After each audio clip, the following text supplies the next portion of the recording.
Assalamualaikum teman-teman, kembali lagi bersama kami di pendakian horor.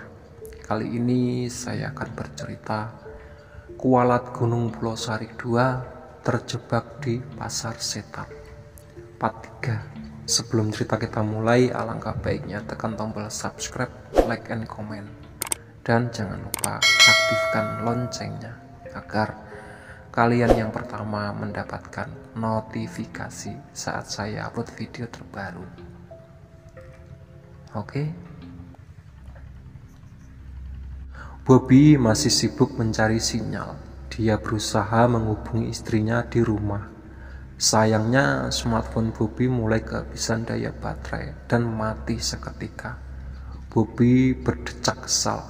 Ia merogoh powerbank dari dalam ranselnya dan ternyata powerbank itu juga kehabisan daya. "Kamu bawa HP?" Bobby menghentikan langkahnya. Dia menoleh kepada Ajeng. "Bawa, tapi baterainya habis." Ajeng mengeluarkan HP dari dalam saku celananya. Bobby menggelengkan kepala. Tak ada cara untuk menghubungi istrinya. Dia pun kembali melanjutkan perjalanan. "Kita mau kemana?" tanya Ajeng. "Sudah aku bilang kalau aku mau cari keponakanku." "Mas yakin dia masih hidup?" "Bertahan hidup di hutan gak mudah," timpal Ajeng. "Lalu kenapa kau masih hidup?"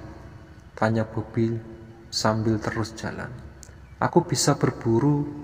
Selama tersesat di gunung ini, aku makan hewan apapun yang kujumpai, termasuk monyet," kata Ajeng. "Jorok kau makan monyet," kata Bobby tanpa menoleh Ajeng.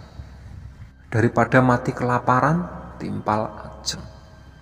Bobby menghentikan langkahnya. "Shh, berhenti," pinta Bobby. "Ada apa?" Ajeng penasaran. Bobby melihat ada bekas telapak kaki di atas lumpur. Tapak itu mengarah ke sebelah kanan. Dengan hati-hati, Bobby dan Ajeng mengikuti tapak itu. Dari ukurannya, bekas telapak kaki itu milik orang dewasa. "Ada orang ya?" Ajeng memang banyak tanya. "Jangan banyak tanya," desis Bobby sambil menoleh kesal pada Ajeng. Semakin mereka mengikuti bekas telapak kaki itu, semakin terdengar sayup-sayup suara keramaian. "Kau dengar itu?" Bobby berhenti dan menoleh pada Ajeng. "Ya, itu pasti petugas tim SAR. Asik, kita selamat." Ajeng sumringah. Dia tak sabar ingin cepat keluar dari gunung ini. "Jangan gegabah, kita cek dulu," saran Bobby. Dengan sangat hati-hati, mereka kembali mengikuti tapak kaki itu. Saat Bobby menyibakkan sebuah daun besar, dari sana ia melihat ada pasar yang ramai mengunjung. "Ada pasar?" kata Bobby tanpa menoleh pada Ajeng. "Hah? Di tengah hutan seperti ini ada pasar?" Ajeng terheran-heran sambil mengerutkan dahi. Kemudian Ajeng ikut mengintip dari balik daun besar. Seketika Ajeng terkejut. Di pasar itu dia melihat ada 3 orang temannya yang sudah mati. Mereka sedang bertransaksi di pasar misterius itu. Dengan raut wajah ketakutan, Ajeng bersembunyi lagi di belakang Bobby. "Kenapa?"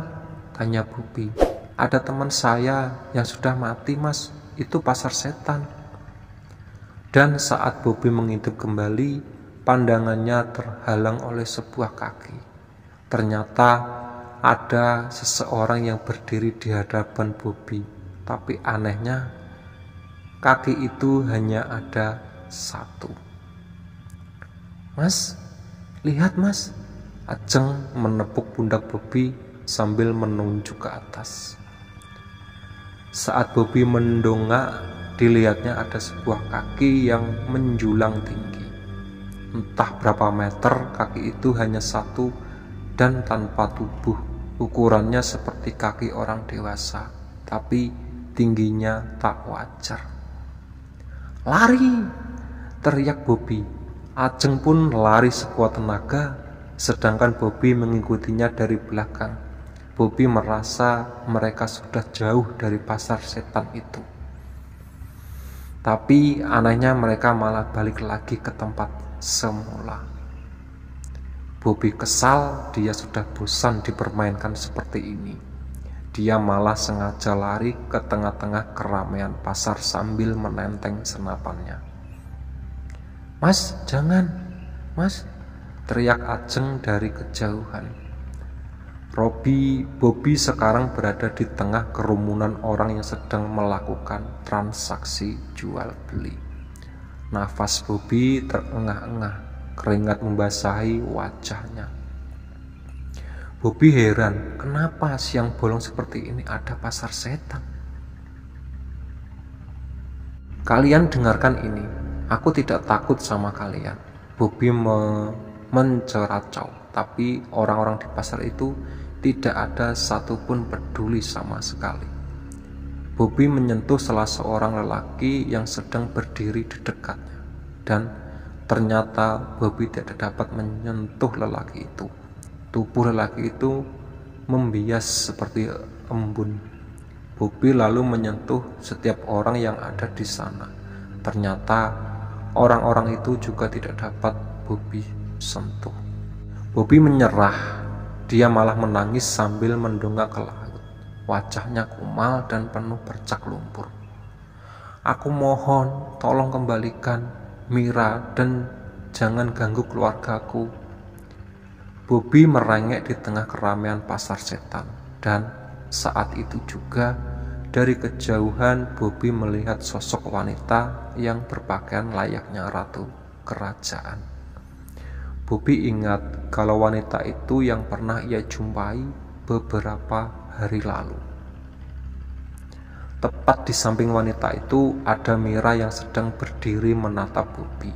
Mira tersenyum, tapi wajahnya pucat seperti orang yang sudah mati. "Mira," desis Bobby.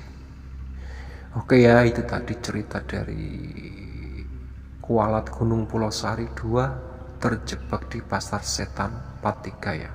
Sebelum ceritaku tutup, alangkah baiknya tekan tombol subscribe, like, and comment. Oke?